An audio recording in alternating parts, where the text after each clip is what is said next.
Hello dear friends, আজি মই লৈ আহিছোঁ class 12 biology old NCERT chapter 4 new NCERT chapter 3 জনন স্বাস্থ্য ৰিপ্ৰডাক্টিভ হেল্থ এই চেপ্টাৰৰ নোটছ।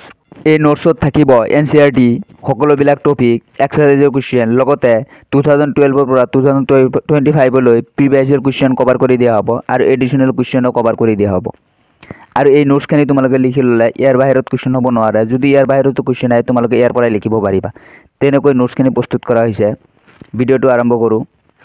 ফাৰ্ষ্ট তোমালোকে লিখিবা ব্যক্তিৰ প্ৰজননৰ লগত জড়িত শাৰীৰিক মানসিক আৰু সামাজিক আদিৰ স্বাভাৱিক সুস্থ অৱস্থাকে জনন স্বাস্থ্য বোলে। এইটোৰ ফুল ফৰ্ম তোমালোকে লিখি ল'বা WHO ৱৰ্ল্ড হেল্থ অৰ্গেনাইজেশ্যন। এইটো ফুল ফৰ্ম নাহে তথাপি তোমালোকে জানি থ'বা। নেক্সট লিখিবা জনন স্বাস্থ্যত আঁচনিত সফল ৰূপায়ণৰ বাবে প্ৰয়োজনীয় ব্যৱস্থাসমূহ। 1 নম্বৰ উন্নত আন্তঃগাঁথনিক ব্যৱস্থা। ৰোমান 2 বিজ্ঞ চিকিৎসক আৰু স্বাস্থ্যকৰ্মী, যৌন ৰোগীৰ চিকিৎসাৰ ব্যৱস্থা, শিশুৰ টীকাকৰণৰ ব্যৱস্থা।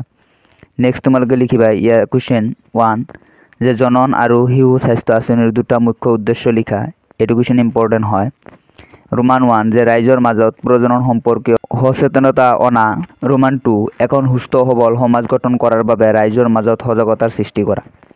2 নম্বৰ কুৱেশ্যন যে ভাৰতবৰ্ষত পৰিয়াল পৰিকল্পনা কেতিয়া আৰম্ভ হয়? 1941 চনত। নেক্সট তোমালোকে হিডিং দিবা এইটো টপিক ইম্পৰ্টেণ্ট হয়, ইয়াৰ পৰা কুৱেশ্যন আহে জনসংখ্যাৰ বিস্ফোৰণ আৰু জন্ম নিয়ন্ত্ৰণ, পপুলেশ্যন এক্সপ্লয়শ্যন এণ্ড বাৰ্থ কণ্ট্ৰল। ইয়াত তোমালোকে লিখিবা জনসংখ্যা বিস্ফোৰণৰ কাৰণসমূহ। 1 নম্বৰ যে মানুহৰ মৃত্যুৰ হাৰ কমি যোৱা আৰু এইটো এক্সাৰসাইজৰ 5 নং কুৱেশ্যন হয়, এনচাৰ হয়। ৰোমান 2 মাতৃৰ মৃত্যুৰ হাৰ কমি যোৱা মানে প্ৰসূতি মৃত্যুৰ হাৰ কমি যোৱা বুজাইছে। ৰোমান 3 শিশুৰ মৃত্যুৰ হাৰ কমি যোৱা। ৰোমান 4 প্ৰজননক্ষম বয়সৰ মানুহৰ সংখ্যা বৃদ্ধি। নেক্সট তোমালোকে লিখিবা যে জনসংখ্যাৰ বৃদ্ধিৰ ফলত আমাৰ ন্যূনতম আৱশ্যকতা যেনে খাদ্য, বাসস্থান আৰু কাপোৰৰ গভীৰ সংকটৰ সৃষ্টি কৰিছে। নেক্সট তোমালোকে হেডিং দিবা জন্ম নিয়ন্ত্ৰণ। ইয়াত তোমালোকে লিখিবা জনসংখ্যা বৃদ্ধিৰ সমস্যা অতিক্ৰম কৰাৰ আটাইতকৈ গুৰুত্বপূৰ্ণ পদক্ষেপটো হ'ল সৰু সৰু পৰিয়ালবোৰক বিভিন্ন প্ৰকাৰৰ গৰ্ভনিৰোধক পদ্ধতি অৱলম্বন কৰিবলৈ পৰামৰ্শ দিয়া।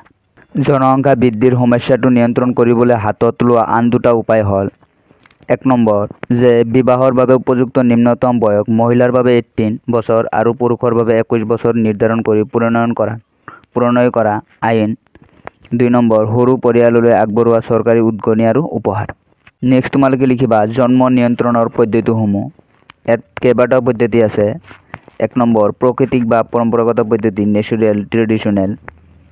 2 নম্বৰ প্ৰতিবন্ধক বেৰিয়াৰ। 3 নম্বৰ IUD বা জৰায়ু আভ্যন্তৰণ কৌশল। 4 নম্বৰ মুখীয় গৰ্ভনিৰোধক। 5 নম্বৰ অনুবন্ধনীয়। 6 নম্বৰ প্ৰতিস্থাপনীয় আৰু 7 নম্বৰ অস্ত্ৰোপচাৰ। এইকেইটা হ'ল জন্ম নিয়ন্ত্ৰণৰ পদ্ধতি। এতিয়া এইবিলাকৰ বিষয়ে বহলাই লিখিম। 1 নম্বৰ প্ৰাকৃতিক বা পৰম্পৰাগত পদ্ধতি।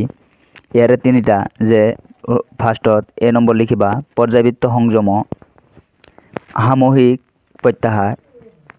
এই পদ্ধতিত ৰজচক্ৰ 10ৰ পৰা 17 দিনৰ ভিতৰত সংগম কাৰ্যৰ পৰা বিৰত থাকিব লাগে। এইখিনি সময়তে নিৰ্বাচনৰ সম্ভাৱনা আটাইতকৈ বেছি বাবে ইয়াক উৰ্বৰ কাল বোলা হয়। নেক্সট B নম্বৰ লিখিবা যে উপনয়ন বা মৈথুন বেগাৎকৰণ।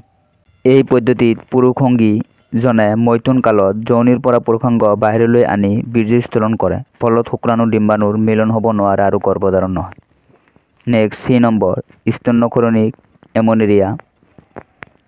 ইয়াত লিখিবা সন্তান প্ৰসৱৰ পিছতে মাতৃদুগ্ন যথেষ্ট পৰিমাণে ক্ষৰণ হয় আৰু ৰজচক্ৰ বন্ধ থাকে।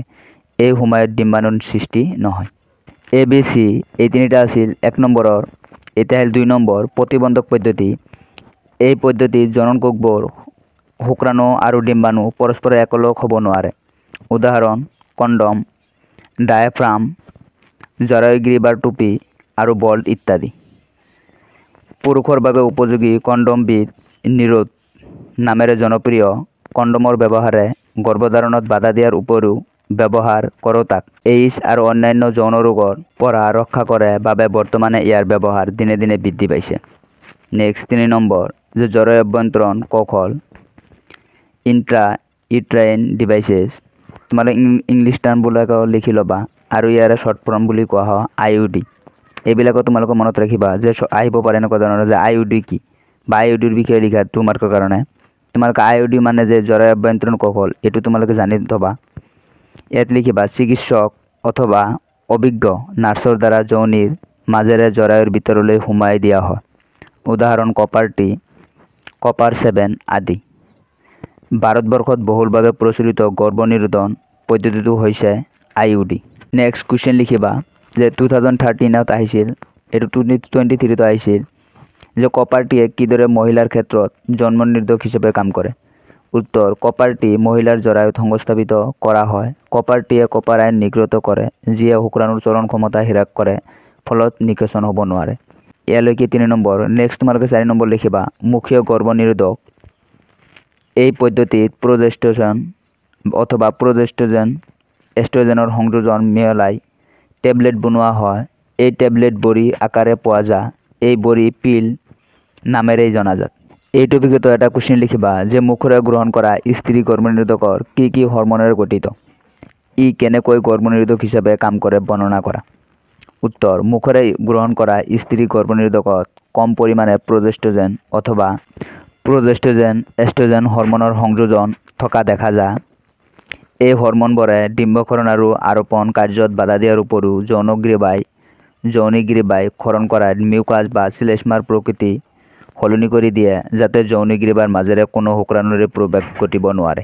নেক্সট তোমালোকে 5 নম্বৰ অনুবন্ধনীয়। ইয়াৰ বিষয়ে তোমালোকৰ লিখিব নালাগে। 6 নম্বৰ লিখিবা যে প্ৰতিস্থাপনীয়। ইয়াত তোমালোকে এটা কুৱেশ্যন দি এই টপিকটো কভাৰ কৰি দিছোঁ যে প্ৰতিস্থাপন কি, সিহঁতে কেনেকৈ নিষেচনত বাধা দিয়াত সহায় কৰে। উত্তৰ, যে প্ৰতিস্থাপন হৈছে কেৱল প্ৰজেষ্টেৰন অথবা এষ্ট্ৰজেনৰ লগত ইয়াৰ সংযোজন হৰমন ছালৰ তলত সোমাই দিয়া হয়। ইয়াৰ কাৰ্যকুশলতা পিল বা বড়িৰ সৈতে একে আৰু কাৰ্যকালো অধিক। দৰ্শন, ৰেপ অথবা অসাৱধান সংগম য'ত গৰ্ভধাৰণৰ সম্ভাৱনা অধিক, তাত জৰুৰীকালীন গৰ্ভৰোধক হিচাপে IUD সংগমৰ 72 ঘণ্টাৰ ভিতৰত ব্যৱহাৰ কৰিলে ই অধিক ফলদায়ক হোৱা দেখা যায়।